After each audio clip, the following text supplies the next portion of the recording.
이태원 참사 출동 이후에 우울증을 겪다가 실종이 됐던 소방관이 열흘 만에 발견된 가운데 당시에 출동했던 또 다른 소방관도 트라우마를 호소하다 지난달에 숨진 사실이 뒤늦게 확인됐습니다.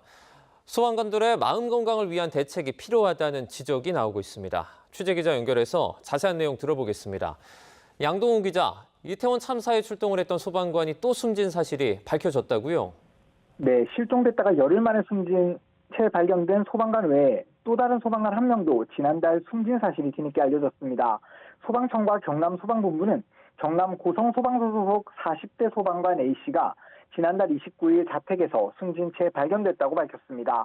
A씨는 지난 2022년 용산 소방서에서 근무했으며 이태원 참사 당시 현장에 출동했던 것으로 파악됐습니다. 지난 2월에는 참사 트라우마로 대인기피와 우울증 등에 시달리고 있다며 공무상 요양을 신청했지만 지난 6월 인사혁신처로부터 불승인 통보를 받은 것으로 확인됐습니다. 2월 말에 고성소방서로 발령난 A씨는 3월 말부터 2개월 동안 질병휴직을 한 뒤 지난 5월 복직해 근무해온 것으로 전해졌습니다. 실종이 됐다가 열흘 만에 발견된 소방관과 관련해서는 경찰이 수사를 종결할 방침이라고요? 네, 지난 10일 인천에서 실종됐던 30대 소방관 B씨는 어제 경기 시흥시 금이동에 있는 교각 아래에서 숨진 채 발견됐습니다. B씨는 10일 새벽 2시 반쯤 남인천 요금소 근처에 차량과 휴대전화를 버린 뒤 9km가량을 걸어서 발견 장소까지 이동한 것으로 파악됐습니다.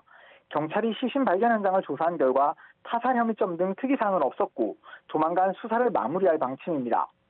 B씨는 지난 2022년 이태원 참사 현장에 출동한 뒤 오랜 시간 우울증에 시달려왔고 심리상담과 치료도 12차례나 받았던 것으로 확인됐습니다. B씨의 사망 소식이 전해진 뒤 이태원 참사 유가족 협의회는 애도의 뜻을 전하며 희생자 구조에 헌신했던 소방관들의 치유와 회복을 위한 적극적인 조처를 해달라고 촉구했습니다. 빈소는 경기 안양시에 있는 한 장례식장에 마련됐는데 내일 발인이 엄수될 예정입니다. 네, 이 참혹한 현장에 자주 출동하는 소방관들이 고통에 시달리는 경우가 많죠. 네, 지난해 소방청이 진행한 소방공무원 마음건강 설문조사 결과를 보면 자살 위험군에 해당하는 소방관이 3,000명이 넘습니다. 외상 후 스트레스 증후군과 우울증을 겪는 경우도 각각 7.2%, 6.5%로 조사됐습니다. 실제 YTN에서 현장 소방관들의 이야기도 들어봤는데요.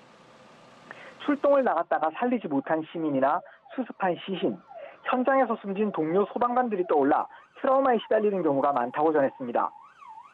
이렇게 힘든 상황임에도 경무에 시달리느라 상담을 받기가 쉽지 않고 상담받는 자체를 꺼리는 분위기도 아직 조직에 남아있다고 말했습니다. 전문가들은 첫 시작이 가장 중요한 만큼 상담 전문 소방관을 육성해 동료 소방관에게 아픔을 털어놓게 하는 방법이 치유에 도움이 된다고 제안하고 있습니다. 지금까지 사회부에서 YTN 양동훈입니다.